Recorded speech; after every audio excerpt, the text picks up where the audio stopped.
नमस्कार साथियों, आपके अपने YouTube चैनल हिंदी पीडिया में एक बार फिर से आप सभी का अभिनंदन। साथियों, हम प्रश्नोत्तरी को लेकर चल रहे हैं।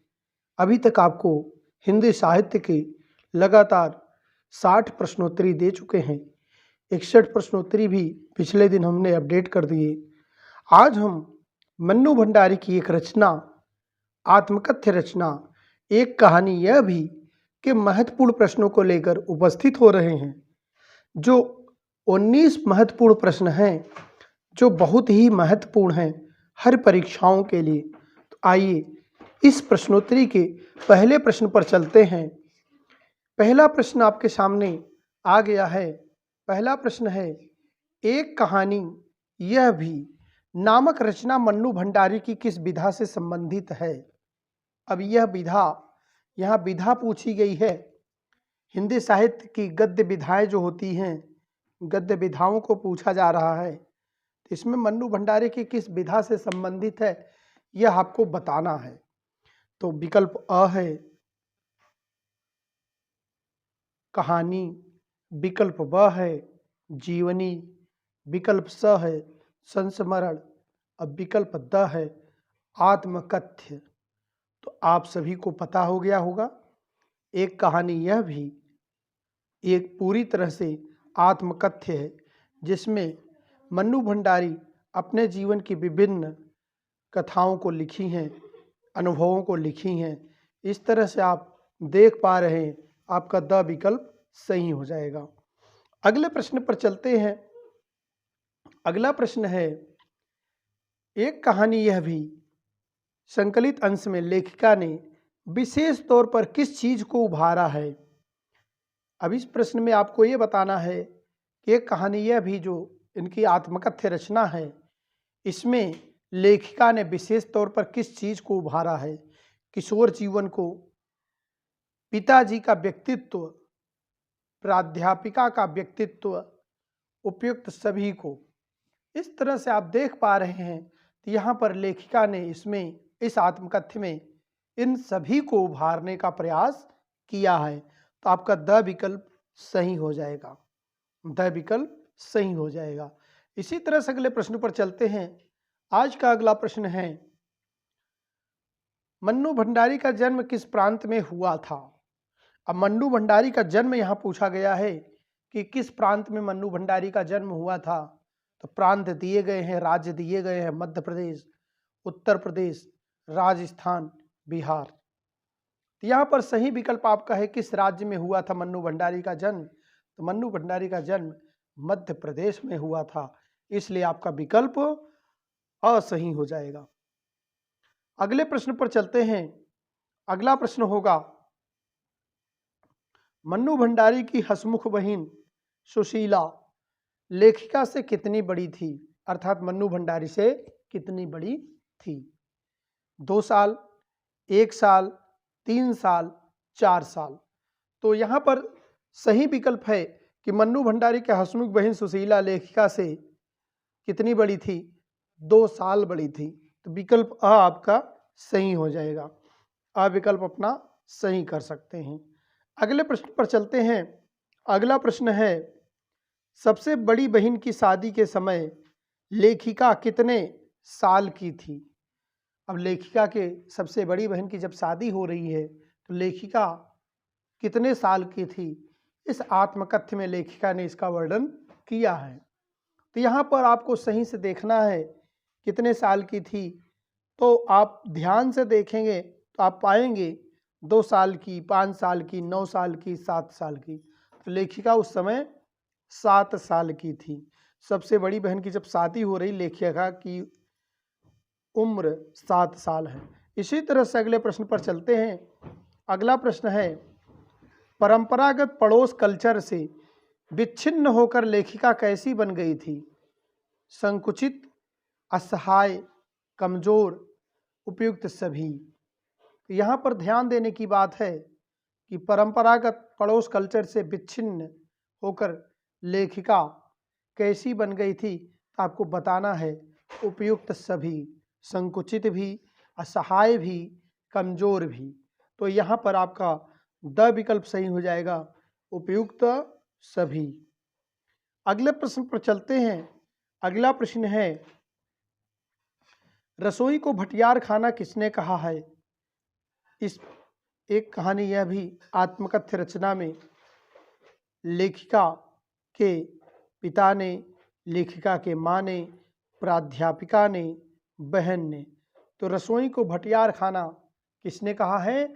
रसोई को भटियार खाना पिता ने कहा है। आपका अ विकल्प सही हो जाएगा। इसी तरह से अगले प्रश्न पर चलते हैं। अगला प्रश्न है, लेखिका की प्राध्यापिका शीला अग्रवाल किस विषय की प्राध्यापिका थी? अंग्रेजी की, हिंदी की, संस्कृत की, विज्ञान की। तो यहाँ पर आपको सही विकल्प जो है देखिए ध्यान से, तो आपको पता चल जाएगा कि लेखिका की प्राध्यापिका जो थी वह हिंदी की अध्यापिका थी। लेखिका की प्राध्यापिका जो है हिंदी की अध्यापिका थी। तो आपका ब विकल्प सही हो जाएगा। अपना ब विकल्प सही कर सकते हैं। इसी तरह से अगले प्रश्न पर चलते हैं। अगला प्रश्न है, हिंदी की प्राध्यापिका शीला अग्रवाल से लेखिका का परिचय कब हुआ था? 1942 में, 1946 में, 1940 में, 1945 में। अब लेखिका का परिचय कब हुआ था? तो लेखिका का परिचय 1945 में हुआ था। तो आपका द विकल्प यहाँ सही हो जाएगा। द विकल्प आप सही कर सकते हैं। इसी तरह से अगले प्रश्न पर चलते हैं। अगला प्रश्न है, लेखिका को कौन सा उपन्यास बहुत अच्छा लगा था?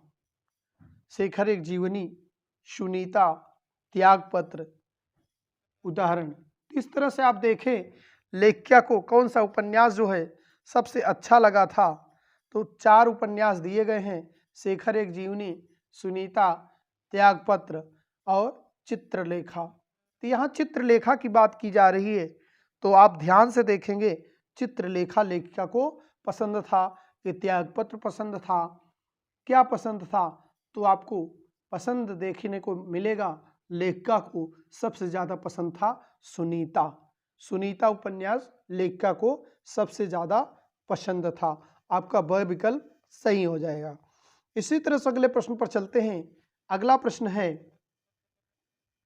वह कौन सा उपन्यास था जिसको लेखिका ने पढ़ा जरूर परंतु उसकी समझ के सीमित दायरे में समा नहीं पाया था? लेखिका ने ऐसा कौन सा उपन्यास पढ़ा जो उसकी समझ के सीमित दायरे में समा नहीं पाया?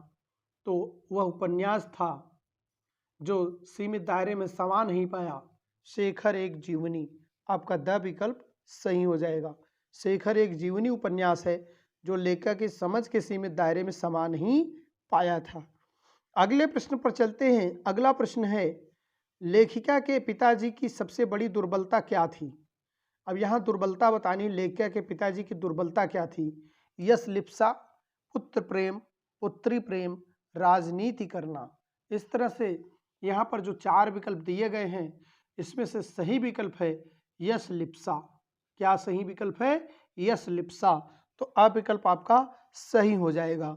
आप अ विकल्प अपना सही कर सकते हैं। अगले प्रश्न पर चलते हैं। अगला प्रश्न है, यह लड़की मुझे कहीं मुंह दिखाने लायक नहीं रखेगी, यह कथन किसने कहा है? अब यह बहुत महत्वपूर्ण प्रश्न है जिसमें यह लड़की मुझे कहीं का मुंह दिखाने लायक नहीं रखेगी, यह कथन किससे कहा है, किसने कहा है? तो यह कथन कहा है लेखिका के पिताजी ने। अ विकल्प आपका सही हो जाएगा। अ विकल्प सही हो गया। इसी तरह से अगले प्रश्न पर चलते हैं। अगला प्रश्न है, मैं तो चौपड़ पर तुम्हारा भाषण सुनते ही सीधा भंडारी जी को बधाई देने चला आया, यह कथन किसका है? शीला अग्रवाल का, डॉक्टर अंबालाल का, प्रिंसिपल का, पिताजी का। इस तरह से मैं तो चौपड़, अब यहाँ जो है 4 विकल्प दिए गए हैं जिसमें यह कथन जो है डॉक्टर अंबालाल का है। तो आपका ब विकल्प सही हो जाएगा। यह कथन किसका है? डॉक्टर अंबालाल का। इसी तरह से अगले प्रश्न पर चलते हैं। अगला प्रश्न है, लेखिका के मन में हीनता की भावना पैदा होने का क्या कारण था? लेखिका के मन में हीनता की भावना जो पैदा हुई उसका कारण क्या था? तो आप ध्यान से पढ़ें तो स्पष्ट हो जाता है लेखिका के मन में हीनता की भावना पैदा होने का कारण पिता का व्यवहार था।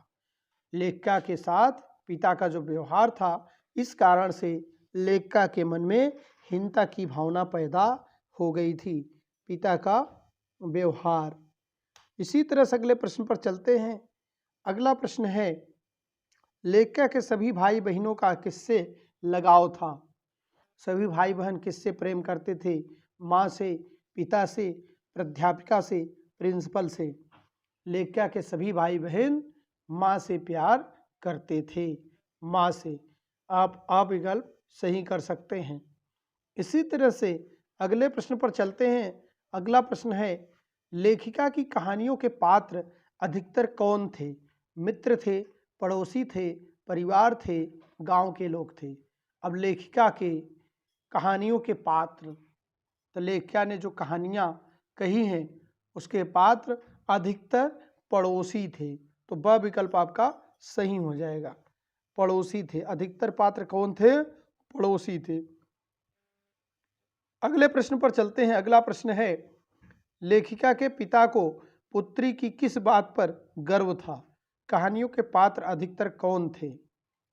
इस तरह से आप यहाँ देखेंगे, लेखिका के पिता को पुत्री के किस बात पर गर्व था? लेखिका के पिता को पुत्री के किस बात पर गर्व था? निर्भीकता पर, नेतृत्व की क्षमता पर, देश प्रेम की भावना पर, उपयुक्त सभी पर। यहाँ पर आपका सही विकल्प है उपयुक्त सभी पर। लेखिका की निर्भीकता पर भी उन्हें गर्व था, नेतृत्व क्षमता पर भी गर्व था और देश प्रेम की भावना पर भी गर्व था। इसके साथ इसमें जो दिया गया है, कहानियों के पात्र अधिकतर कौन थे? कहानियों के पात्र अधिकतर पड़ोसी थे। ऐसा इसके पहले प्रश्न में भी चर्चा हो चुकी है। इसी तरह से अगले प्रश्न पर चलते हैं। अगला प्रश्न है, लेखिका को साहित्य जगत में प्रवेश कराने, उसकी रुचियों का परिष्कार करने और साहित्य का मूल्यांकन करने की योग्यता प्रदान करने का श्रेय किसे जाता है? अब यहाँ पर इस श्रेय पूछा गया है, तो पिता को जाता है, माता को, प्राध्यापिका को, बहन को। इस तरह से आप देखेंगे यहाँ इसका समस्त श्रेय जो जाता है प्राध्यापिका को जाता है, तो इसका विकल्प स सही हो जाएगा। स विकल्प सही हो जाएगा। साथियों, आपको वीडियो अच्छा लगा हो तो वीडियो को लाइक करें, चैनल को सब्सक्राइब करें और दोस्तों में वीडियो को शेयर कर सकते हैं। इसी तरह से आज की प्रश्नोत्तरी यहीं समाप्त करते हुए अगली प्रश्नोत्तरी में एक नए विषय के साथ मिलेंगे। आज के लिए इतना ही। धन्यवाद। जय हिंद, जय भारत।